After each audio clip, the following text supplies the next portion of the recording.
हमने पिछली वीडियो में प्रश्नावली 1.1 के बचे हुए क्वेश्चन कर लिए थे। आज प्रश्नावली 1.2 शुरू करेंगे। तो यह प्रश्नावली 1.2 का पहला क्वेश्चन दिया है। बोला सिद्ध कीजिए कि √5 एक अपरिमेय संख्या है। भैया ऐसे क्वेश्चन हर साल पेपर में आते रहते हैं, ठीक है। वहाँ आपको √5 जगह √3 दे सकता है, √2 दे सकता है, √7 दे सकता है, ठीक है। इससे मैटर नहीं करता। इस तरह के क्वेश्चन को हल करने का एक तरीका होता है। अगर आप एक क्वेश्चन समझिए तो बाकी सभी क्वेश्चन आप कर लेंगे, ठीक है। तो समझिए इसको करते हैं कैसे, ठीक है। तो देखिए हमें सिद्ध करना है कि √5 एक अपरिमेय संख्या है। भैया √5 एक अपरिमेय संख्या ही होता है, ठीक। इसको सिद्ध करना है तो इसको भैया उल्टा मान के सिद्ध करते हैं। क्या मान के सिद्ध करते हैं? उल्टा, ठीक है। तो मान लेंगे माना, ठीक है भाई, लिखेंगे हल। तो हमेशा फिक्स तरीका है, एक क्वेश्चन आप करेंगे बाकी सभी वैसे ही होंगे, ठीक। ध्यान दीजिए। तो मान लेंगे माना √5 एक परिमेय संख्या। क्या मानेंगे? परिमेय। जो दिया इसको उल्टा अपरिमेय दिया, इसका उल्टा परिमेय मान, ठीक। परिमेय संख्या है, ठीक है सर, ठीक है। अब परिमेय संख्या तो भैया परिमेय संख्या बटे में होता है, अतः हम कह सकते हैं यहाँ पर अतः जो यहाँ √5 है भैया ये तो बटे में होना चाहिए, है ना। यानी ये बटे के फॉर्म में होना चाहिए, क्योंकि हमने परिमेय संख्या माना तो परिमेय संख्या बटे के फॉर्म में होती है, ठीक है सर, ठीक है। फिर आपको यहाँ लिखना पड़ेगा, ठीक है। लिख दें यहाँ पर जहाँ P व Q क्या भैया सह अभाज्य है। क्या है? सह अभाज्य है। कहो सर सह अभाज्य क्या होता है? अभी समझते हैं, ठीक। सहभाज्य है, ठीक है। तथा Q ≠ 0, मतलब नीचे तो 0 आ नहीं सकता, ठीक है। ये तो फिक्स है, ध्यान दीजिए। आप कहोगे सह अभाज्य क्या होता है, तो समझिए सह अभाज्य वो होता है जिसका HCF 1 होता है, ये समझिए। तो जैसे लिखा यहाँ पर 3 और 5, ठीक है। ये क्या है? सहभाज्य। क्यों? इनका HCF निकालेंगे ना भैया, इनका जो HCF होगा वो हमेशा पाएगा 1, है ना। जैसे लिखा 2 और मान लीजिए 7, ठीक है। इनका भी HCF कितना पाएगा भैया? 1। कुछ ले लीजिए, जैसे लिखा 10 और यहाँ 7, इनका HCF कितना पाएगा भैया? सर इनका HCF 1 पाएगा, निकाल लीजिए, HCF 1 आता है। तो जिनका HCF 1 आता है उन्हें बोलते हैं सहभाज्य। उन्हें क्या बोलते हैं? सहभाज्य। अब सहभाज्य समझ में आ गया ना क्या है सर? ठीक है। अब देखिए आगे बढ़ते हैं, अब समझिए, ठीक है। तो यहाँ से देखिए √5 बराबर है P/Q, ठीक है। अब दोनों पक्षों में वर्ग कर दीजिए, ठीक है। दोनों पक्षों में वर्ग कर दीजिए।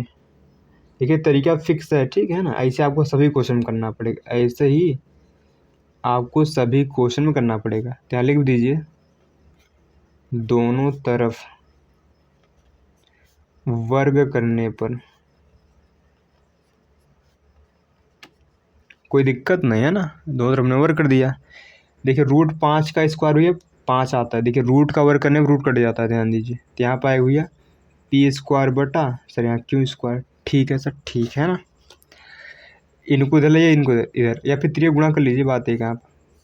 तो यहाँ पाए हुए बोलिए सर, यहाँ पाएगा 5 Q² बराबर P²। कोई दिक्कत सर? कोई दिक्कत नहीं। यहाँ भैया पाएगा Q² बराबर P² बटा 5। इतनी बात समझ में आई क्या? ठीक है। अब भैया एक नियम और समझिए, ठीक है। एक नियम और समझिए। नियम क्या समझना है, समझिए। अगर देखिए अगर 15 का स्क्वायर 5 से कट रहा है, अगर 15 का स्क्वायर 5 से कट रहा है तो जाहिर सी बात है 15 भी 5 से कटेगा। ध्यान दीजिए ना, 15 का स्क्वायर 5 कटता है? नहीं सर, बिल्कुल कटता है, ठीक है। हमें ना कितना आएगा? 45, ठीक है सर। अब ये भी कटेगा, 3 आएगा। अगर 15 का स्क्वायर 5 से कट रहा है तो 15 भी 5 से कटेगा, जाहिर सी बात है, ठीक है। तो यहाँ लिखेंगे वही। देखिए यहाँ पर जो P² था 5 से कटा तो Q² आया, ठीक है। आप देखिए यहाँ जो P² था 5 से कटा Q² आया, तो लिख देंगे यहाँ पर, लिखेंगे यहाँ पर, यहाँ है ना P² 5 से भाज्य, भाज्य में तो कट रहा है, भाज्य है, अतः P भी 5 से भाज्य होगा, भाज्य होगा। कोई दिक्कत नहीं सर, ठीक है। अगर P भी 5 से भाग होगा, है ना, अगर P भी 5 से कटेगा तो P को 5 से काटने में कुछ ना कुछ आता होगा। मान लीजिए यम आ गया, क्या आ गया? यम, ठीक है। यम सर मान लिया हमने, ठीक है।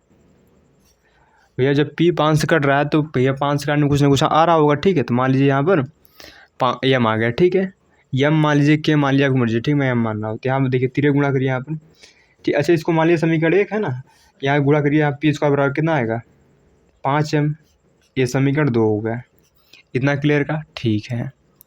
अब इस समीकरण 2 का मान समीकरण 1 में रख दीजिए, या फिर P का मान समीकरण 1 में रख दीजिए, बात एक है। लिखें यहाँ पर P का मान, ठीक है, P का मान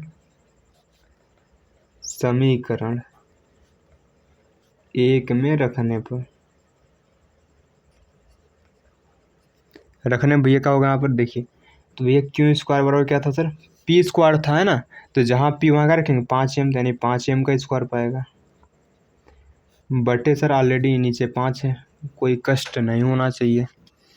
अब देखिए यहाँ हो गया क्यू स्क्वायर बराबर, ये होगा 25m स्क्वायर बटे 5।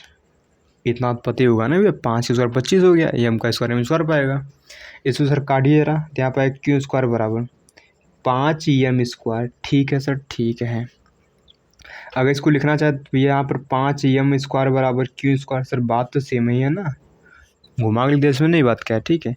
देखिए यहाँ पर एम स्क्वायर बराबर कितना आएगा बोलिए, वो आएगा क्यू स्क्वायर बटे 5 से। इतना बात क्लियर का, ठीक है। अब देखिए क्यू स्क्वायर 5 से कट रहा था, एम स्क्वायर आ रहा है, यानी क्यू भी 5 से कटेगा। लिख देंगे यहाँ पर, तो लिखेंगे यहाँ पर, लिखें यहाँ पर जो यहाँ पर भैया, ठीक है, लिख दीजिए यहाँ पर क्यू स्क्वायर 5 से भाज्य है, ठीक। अतः क्या सर, अतः क्यों भी, है ना, 5 से, सर दिख रहा है बिल्कुल, 5 से भाज्य होगा। क्लियर यहाँ पर, ठीक है, भाज्य होगा। अब भैया क्यों भी 5 से भाज्य होगा, तो इसका मतलब क्या सर, इसका मतलब सर यहाँ एक लाइन खींचते हैं पहले, ठीक। अब देखिए, ठीक है, अब क्यों भी 5 से भाज्य होगा, ठीक है। अब भैया क्यों भी जब 5 से भाज्य है, तो यानी हम क्यों को 5 से भाग देंगे, भैया कुछ ना कुछ आएगा, क्योंकि क्यों जो है 5 से कट रहा है, यानी 5 से काटेंगे ना कुछ। अगर जो क्यों है 5 से कट रहा है, तो क्यों को 5 से काटने में कुछ ना कुछ आएगा। तो मान लीजिए एन आ गया, कितना आ गया यहाँ पर एन, है ना, इसको हमने मान लिया, ठीक है, माना। इतना क्लियर सर, ठीक है। कहूँ सर बहुत मानना है, हाँ मानना पड़ेगा, ध्यान दीजिए, ठीक है। बस एक क्वेश्चन समझना आपको, ठीक है, ऐसे हर क्वेश्चन बना लेंगे, ठीक है। इनका तिरिया गुणा कर दिए यहाँ पर, बोलिए यहाँ 5 एन नहीं पाएगा सर, बिल्कुल। इसे मान लीजिए भैया समीकरण कितना सर, समीकरण 3 मान लीजिए, कोई दिक्कत नहीं, ठीक है। इतनी बात समझ में आई क्या, ठीक है। अब देखिए हमारा क्वेश्चन लगभग हो चुका है, ठीक है। अब देखिए समीकरण 2 और 3 देखिए, लिखेंगे यहाँ पर समीकरण 2 व 3 से, सर 2 क्या है, यहाँ 2 बराबर कितना बोलिए सर, यहाँ 2 बराबर कितना है बोलिए, 5m है, क्या सर यहाँ पर 5m, ठीक है सर, ठीक है। तो मैं थोड़ा 5 को, है ना, रेड से बना रहा हूँ ताकि आपको समझ में आ जाए, ठीक है। और समीकरण 3 क्या है सर, क्यों बराबर कितना है बोलिए, 5n है, कितना सर यहाँ पर 5n है सर, लिख ही दिया, ठीक, समझिए ये 5n है, ठीक, ध्यान दीजिए ये 5n है, कोई दिक्कत यहाँ पर नहीं है ना भैया, n था, ध्यान दीजिए, ठीक है, नीला बन गया। अब देखिए हमने शुरू में क्या माना था सर, हमने शुरू में माना था P और Q सहभाज्य है, सहभाज्य यानी इनका जो HCF होगा ना 1 आएगा। लेकिन देखिए यहाँ देखिए P भैया, P में क्या है सर 5m है, और Q में भी 5n है, मतलब 5 दोनों में कॉमन है, यानी हम कह सकते हैं P और Q का HCF कितना है पर 5 है। यहाँ देखिए 5 दोनों में कॉमन है, मतलब P और Q का HCF कितना है सर 5 है, जबकि हमने माना कितना था सर, उनका HCF 1 है। हमने सहभाज्य माना था ना, सहभाज्य मतलब क्या, जिनका HCF 1 हो। लेकिन यहाँ तो हमारे भैया बात हमारी झूठी, यहाँ पर जो हमारी बात थी कि P और Q सहभाज्य, वो झूठी साबित हो गई, है ना। तो अगर भैया ये बात झूठी हो गई कि ये सहभाज्य नहीं है, तो ये भी बात झूठी होगी कि भैया √5 एक परिमेय संख्या नहीं है। तो लिख देंगे यहाँ पर, देखेंगे यहाँ पर, ठीक, यहाँ 5 P व Q का P और Q का, है ना, उभयनिष्ठ कहो सर, उभयनिष्ठ क्या होता है, उभयनिष्ठ मतलब जो दोनों में हो, हिंदी इंग्लिश में बोलते कॉमन, उभयनिष्ठ गुणनखंड है, उभयनिष्ठ गुणनखंड है। इतना क्लियर सर? ठीक है।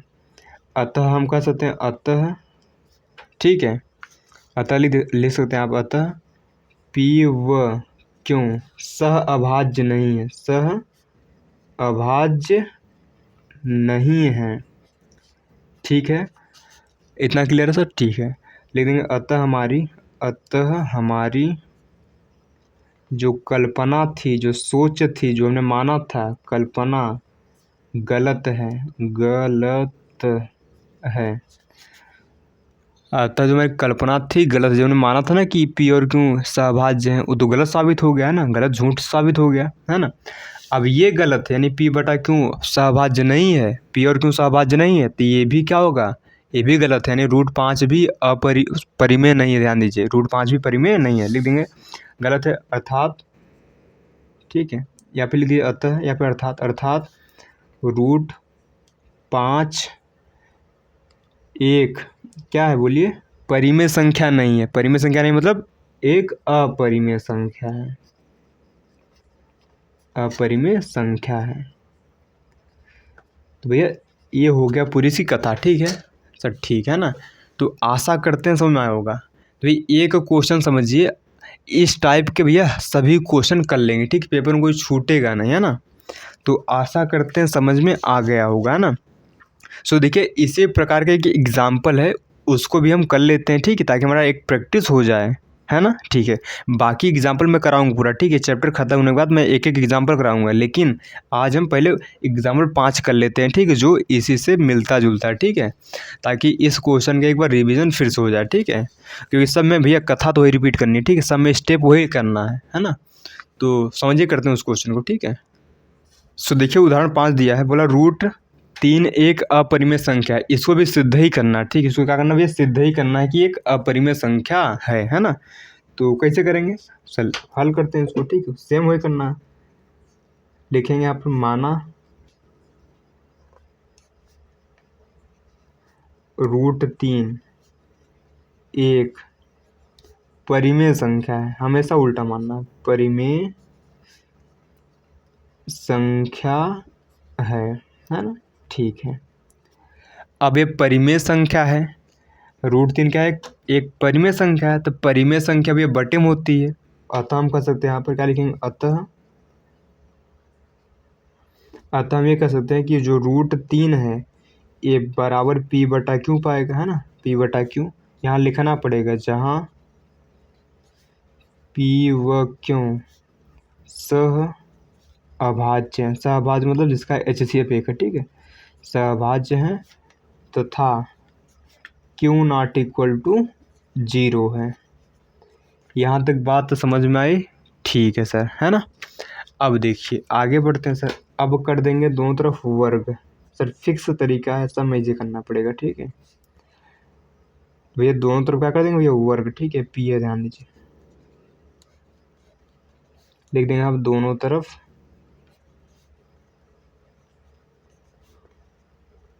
वर्ग करने पर। तो यहाँ होगा, देखिए रूट 3 का वर्ग भैया 3 पाता है, उधर पाएगा p², नीचे पाएगा q², ठीक है ना। ठीक, इनका तिर्यक गुणा कर लीजिए यहाँ पर, तो पाएगा 3q² बराबर, तिर्यक गुणा करना आता है ना, तो यहाँ पाएगा p², यानी हम कह सकते हैं यहाँ पे q² बराबर, बोलिए p² बटा 3 पाएगा, है ना। अब देखिए फिर p² 3 से कट रहा है तो q² आ रहा है, लिख देंगे यहाँ पर, देखें यहाँ p² 3 से भाज्य है ना, अतः p भी है ना, p भी 3 से भाज्य होगा। इतनी बात क्लियर का सर? बिल्कुल ठीक है, आप समझ आगे। अब p भी 3 से कटेगा, नहीं p को 3 से काटने में कुछ ना कुछ आएगा, मान लीजिए हम कितना है m, ठीक है, मान लिया हमने, है ना।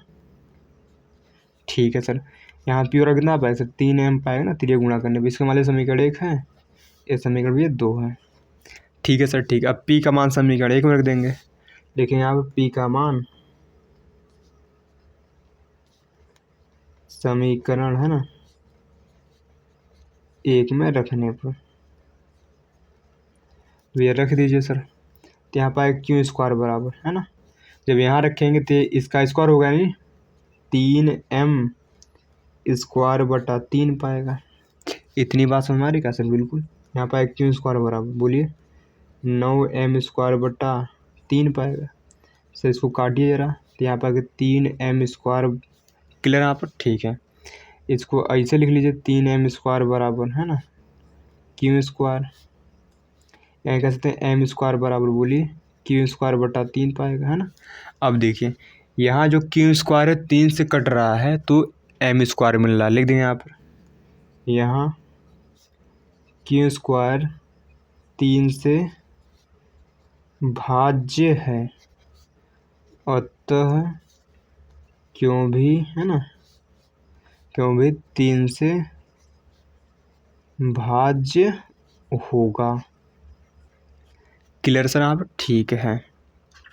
अब क्यों भी 3 से भाज्य होगा तो इसका मतलब भैया है ना, क्यों को 3 से भाग करने पर कुछ न कुछ आता है। मान लीजिए n, कितना आया n, ठीक है, तो इनका तिर्य गुणा कर दीजिए, यहाँ लीजिए माना, ठीक है, n का आस पास भी माना हमने, ठीक है, तिर्य गुणा कर दीजिए इनका, ठीक है, यहाँ पर यानी क्यू बराबर कितना पाएगा 3n, कितना पाएगा यहाँ क्यू बराबर 3n। इतनी बात क्लियर का? ठीक है सर, इसको मान लीजिए समीकरण 3। अब बात करेंगे इसके समीकरण 2 व 3 से, इतना क्लियर का? ठीक है सर। तो समीकरण 2 क्या है सर? समीकरण 2 यहाँ पर p बराबर बोलिए, यहाँ पे बोलिए, मैं इसको था मार्कर चेंज कर लिया हूँ, ठीक है, बोलिए यहाँ पर 3 क्या है सर? 3m है ना। और समीकरण जो 4 है क्या है सर? सही समीकरण 2 ये था, समीकरण 3 क्या है? क्यों बराबर बोलिए 3n है, कितना है यहाँ पर 3n है, आप लाल से मत लिखिएगा, ठीक है, 3n है। क्लियर आता? ठीक है। अब ध्यान से देखिए, ठीक है, जो 3 है वो दोनों में है, यानी 3 दोनों का उभयनिष्ठ गुणनखंड है, यानी इसका HCF 3 आ गया, ठीक है, पास में आप, है ना। हाँ, जबकि हमने माना क्या था, ये सहभाज्य है, मतलब इनका HCF 1 है, जबकि यहाँ पर ये भैया 3 से कट रही है सर, है ना, ये 3 से कट रही है, यानी इनका उभयनिष्ठ गुणनखंड कितना 3 है, ध्यान दीजिए। इतनी बात समझ में आ रही? ठीक है, तो लिख देंगे यहाँ पर, यहाँ 3 p व क्यों का, है ना, उभयनिष्ठ गुणनखंड, है ना, गुणनखंड, है ना। देखिए हमने माना क्या था सर, हमने इनको सहभाज्य बना था, यानी इसका HCF 1 है, इसका HCF 1 का मतलब ये दोनों एक से कट रही हैं। HCF मतलब क्या होता है? वह संख्या जो दोनों काट दे, ठीक है। हमने इनको मान सहभाज्य, मतलब इनका HCF 1, यानी ये दोनों संख्या खाली एक से कट रही हैं, जबकि यहाँ पर दोनों में 3 आ रहा है, मतलब दोनों 3 से कट रही हैं। एक यहाँ 3 p व q का उभयनिष्ठ गुणनखंड है, इतना क्लियर है। लेकिन अतः हमारी, है ना, अतः क्या लिखेंगे? अतः सर हमारी कल्पना, ठीक है, अतः हमारी कल्पना सर क्या है? गलत है, गलत है, ठीक है। p व क्यों सह अभाज्य नहीं है, ठीक है, सह अभाज्य। देखिए ये वाली कथा आप स्वयं अपने भाषा में लिख सकते हैं, ठीक है, जरूरी नहीं जैसे मैंने लिखा था ना पिछले वाले में, ठीक है, हमने पिछले वाले में क्या लिखा था कि p और क्यों सहभाज्य नहीं है, अतः हमारी कल्पना गलत है। इसको आगे पीछे आप लिख सकते हैं, उससे मैटर नहीं करता, ठीक है। इस कथा को आप आगे पीछे लिख सकते हो, उससे मैटर नहीं करता, ठीक है। तो हमने क्या लिखा, यहाँ पर गुणनखंड है, अतः हमारी कल्पना गलत है, p और क्यों सहभाज्य नहीं है, ठीक है ना, नहीं है। अतः हम कर सकते हैं, अतः यहाँ पर जो √3 है, √3 एक, अब देखिए p और क्यों सहभाज्य नहीं है, मतलब ये कथा गलत हो गई, ठीक है। अब ये कथा गलत है तो यानी ये कथा भी गलत होगी ना, कि √3 एक परिमेय है, लिख देंगे। अतः √3 एक अपरिमेय है, क्या है? अपरिमेय संख्या है, ठीक है। तो आशा करते हैं समझ में आया होगा, है ना। तो अब ये हिंदी वाला कंफ्यूज मत होइएगा, ठीक है। आप इसको अपने से भी बना के लिख सकते हैं, ठीक है। जरूरी नहीं जैसे मैंने लिखा वैसे ही सेम आपको कॉपी करना है, बिल्कुल नहीं, ठीक है। आप इसको अपने से भी बना के लिख सकते हैं, ठीक है। मेन भैया यहाँ से लेकर यहाँ तक है, ठीक है, यहाँ तक है मेन, है ना। तो समझ में आ ही गया होगा, ठीक है ना। तो इसको हमेशा उल्टा मानेंगे, उल्टा मानेंगे इसको, भैया हम सिद्ध कर देंगे, ठीक। तो आशा करते हैं समझ में आया होगा, ठीक है। तो इस टाइप क्वेश्चन करने का ये फंडा है ना। तो अगली वीडियो में देखेंगे, ठीक है, कि अगले तरह क्वेश्चन जैसे मान लीजिए आप आ गया, ठीक है। सिद्ध कीजिए 3 + √2 एक का परिमेय संख्या, इनका अलग तरीका है, या फिर 3 √2, ठीक है, इनका अलग तरीका है, या फिर 5 √3 इनका तरीका अलग है, ठीक है। ये आसान होते हैं, इसमें इतना लंबा नहीं होता, ठीक है, ये आसान होते हैं। तो आशा करते हैं यहाँ तक भैया समझ में आया होगा, ठीक है। समझ में आया होगा तो भैया आज के लिए इतना ही रखते हैं, मिलते हैं नेक्स्ट वीडियो में इन सभी क्वेश्चन के साथ, ठीक है।